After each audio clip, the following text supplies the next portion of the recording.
সুপ্রিয় দর্শক, এই মুহূর্তের সবথেকে বড় খবর। দর্শক, এবার যোগ্য শিক্ষক এবং শিক্ষাকর্মীরা চাকরি ফেরত পেতে সুপ্রিম কোর্টের প্রধান বিচারপতি জাস্টিস খান্নার হস্তক্ষেপে নজিরবিহীন পদক্ষেপ জানিয়ে এবার রাজ্য রাজনীতিতে নতুন করে শোরগোল পড়ে গিয়েছে। দর্শক, আপনারা জানেন সুপ্রিম কোর্টের একটি মাত্র রায়ে এই রাজ্যের 25 থেকে 26 হাজার যোগ্য অযোগ্য শিক্ষক শিক্ষাকর্মীর চাকরি বাতিল হয়ে গিয়েছে, যার জেরে একেবারে মাথায় আকাশ ভেঙে পড়েছে যোগ্য শিক্ষক এবং শিক্ষাকর্মীদের। যোগ্য শিক্ষক এবং শিক্ষাকর্মীদের দাবি যে কেন মাত্র 6000 অযোগ্য শিক্ষক শিক্ষাকর্মীদের জন্য তাদেরকে এর ফল ভোগ করতে হবে। তাদের আরও দাবি, সুপ্রিম কোর্ট স্পষ্ট জানিয়ে দিয়েছে সমস্ত যোগ্য শিক্ষক এবং শিক্ষাকর্মীদেরকে তাদের বেতন ফেরত দিতে হবে না। 26,000-এর মধ্যে মাত্র 6,000 অযোগ্য শিক্ষক এবং শিক্ষাকর্মীদের বেতন ফেরত দিতে হবে। তারপরেও কেন তাদের চাকরি বাতিল হবে, এই প্রশ্ন কিন্তু তুলে দিয়েছেন যোগ্য শিক্ষক এবং শিক্ষাকর্মীরা।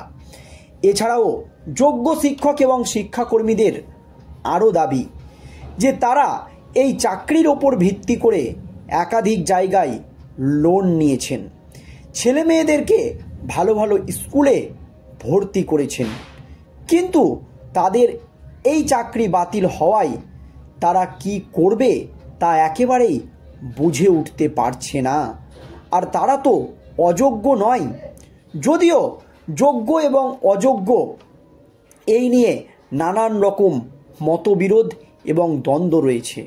রাজ্যের বিরোধী দলনেতা শুভেন্দু অধিকারী যোগ্য চাকরি প্রার্থীদের চাকরি বাতিল হওয়ার জন্য রাজ্যের মুখ্যমন্ত্রী মমতা ব্যানার্জিকেই দায়ী করেছেন।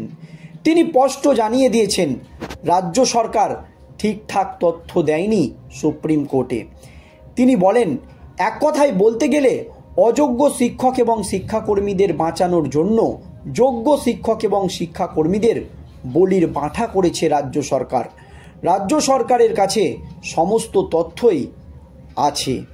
এই রকম একাধিক যখন প্রশ্ন উঠে গিয়েছে, তখন যোগ্য শিক্ষক এবং শিক্ষাকর্মীরা চাকরি ফেরত পেতে সুপ্রিম কোর্টের প্রধান বিচারপতি জাস্টিস খান্নার হস্তক্ষেপে একেবারে নজিরবিহীন পদক্ষেপ, চরম সিদ্ধান্ত।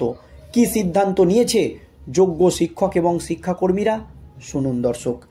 স্কুল সার্ভিস কমিশনের 2016 সালের নিয়োগ প্যানেল সম্পূর্ণ বাতিলের বিরুদ্ধে এবার সুপ্রিম কোর্টে রিভিউ পিটিশন দাখিল করতে চলেছে যোগ্য শিক্ষক শিক্ষিকা অধিকার মঞ্চ।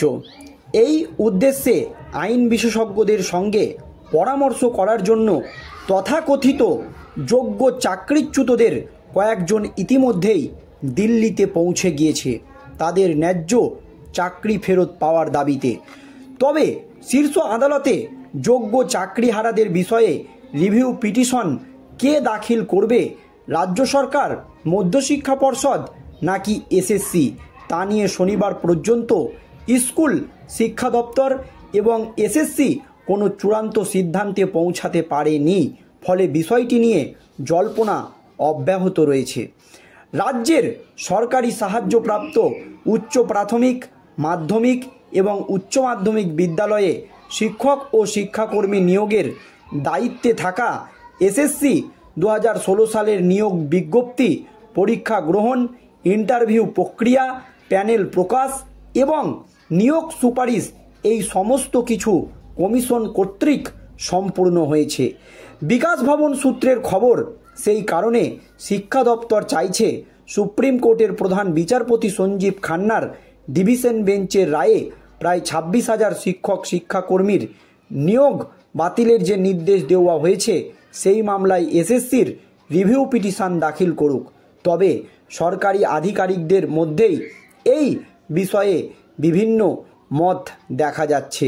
শিক্ষা দপ্তরের এক উচ্চপদস্থ আধিকারিকের মতে, কলকাতা হাইকোর্টের বিচারপতি দেবাংশু বসাকের ডিভিশন বেঞ্চে গত বছরের 22 এপ্রিল নিয়োগ প্যানেল সম্পূর্ণ বাতিল করার পর সেই রায়কে চ্যালেঞ্জ জানিয়ে রাজ্য সরকার, এসএসসি এবং মধ্যশিক্ষা পর্ষদ যৌথভাবে সুপ্রিম কোর্টে মামলা করেছিল।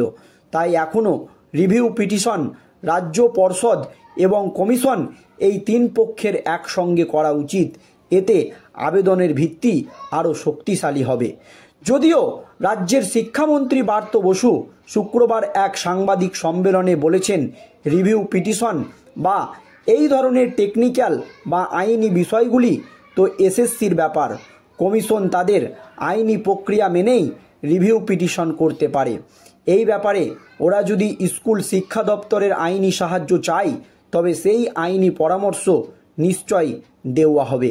যোগ্য প্রার্থীদের একাংশের অভিযোগ, শিক্ষামন্ত্রীর এই বক্তব্যে স্পষ্ট যে সুপ্রিম কোর্টের রায়ের ওপরেও রাজ্য সরকার এখনও যোগ্য শিক্ষক এবং শিক্ষিকাদের পাশে নেই। যদিও শনিবার শিক্ষামন্ত্রীর সঙ্গে এই বিষয়ে আর যোগাযোগ করা সম্ভব হয়নি। যোগ্য শিক্ষক শিক্ষিকা অধিকার মঞ্চ এর কনভেনর মেহবুব মণ্ডল এদিন বলেন, সুপ্রিম কোর্টের আইনজীবীদের সঙ্গে ইতিমধ্যেই আমাদের প্রাথমিক আলোচনা ফলপ্রসূ হয়েছে। প্রধান বিচারপতির ডিভিশন বেঞ্চের রায়ে স্পষ্ট করে দিয়েছে যে 25,752 জন প্রার্থীর মধ্যে দুই ভাগ রয়েছে। একটি দল অযোগ্য, দুর্নীতিগ্রস্ত, যাদের সংখ্যা 6,776 জন। তাদের শীর্ষ আদালত বেতন বাবদ নেওয়া টাকা ফেরত দেওয়ার নির্দেশ দিয়েছে এবং তারা ভবিষ্যতে এসএসসির পরীক্ষাতেও বসতে পারবেন না। বাকিরা 19,476 জন যোগ্য প্রার্থী। তিনি আরও বলেন, আদালত আমাদের বেতন হিসাবে পাওয়া টাকা ফেরত দিতে বলেনি, এমনকি আমাদের নতুন নিয়োগে বয়সের ছাড় দেওয়ার কথাও বলেছে। যারা অন্য চাকরি ছেড়ে এসে 2016 সালের নিয়োগ শিক্ষক বা শিক্ষাকর্মীর চাকরি পেয়েছিলেন, তাদের 3 মাসের মধ্যে সেই চাকরিতে ফিরে যাওয়ার সুযোগও দিয়েছে।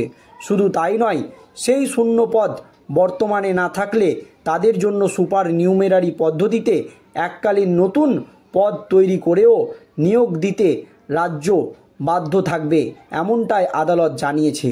এই যুক্তির ওপর ভিত্তি করেই যোগ্য চাকরিহারারা পুনরায় সুপ্রিম কোর্টে রিভিউ পিটিশন দাখিল করতে চান। কর্মচ্যুত শিক্ষিকা তাপসী শাসমল বলেন, সুপ্রিম কোর্টের রায় প্রমাণ করে যে 19,476 জন প্রার্থী যোগ্যতা নিয়ে সর্বোচ্চ আদালতের কোনো প্রশ্নই নেই। তা সত্ত্বেও এসএসসির নিয়োগ প্রক্রিয়ার ওপর সংশয় প্রকাশ করে প্রধান বিচারপতির ডিভিশন বেঞ্চ আমাদের চাকরি বাতিল করেছে। সেটা না করে রাজ্য বিশ্ববিদ্যালয়ের উপাচার্য নিয়োগে সার্চ কমিটি গঠনের মতোই সুপ্রিম কোর্টের কোনো অবসরপ্রাপ্ত বিচারপতিকে দিয়ে তদন্ত করালে আরও ভালো হতো। আমরা তেমনই আর্জি জানানোর কথা ভাবছি সুপ্রিম কোর্টে। তবে এখনও দেখার বিষয়, যোগ্য চাকরিহারারা শেষ পর্যন্ত কবে রিভিউ পিটিশন দাখিল করতে পারেন এবং রাজ্য সরকারের বা এসএসসির এই বিষয়ে কি পদক্ষেপ নেয়। আইনি লড়াই কোন দিকে মোড় নেয় সেই দিকেই তাকিয়ে রয়েছে হাজার হাজার চাকরি প্রার্থী ও তাদের পরিবার।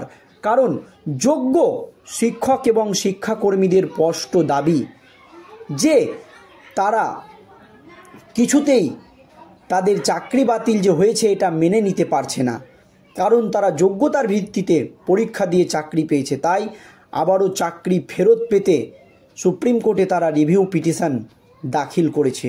দর্শক, এই নিয়ে আপনাদের মতামত জানাবেন। ধন্যবাদ।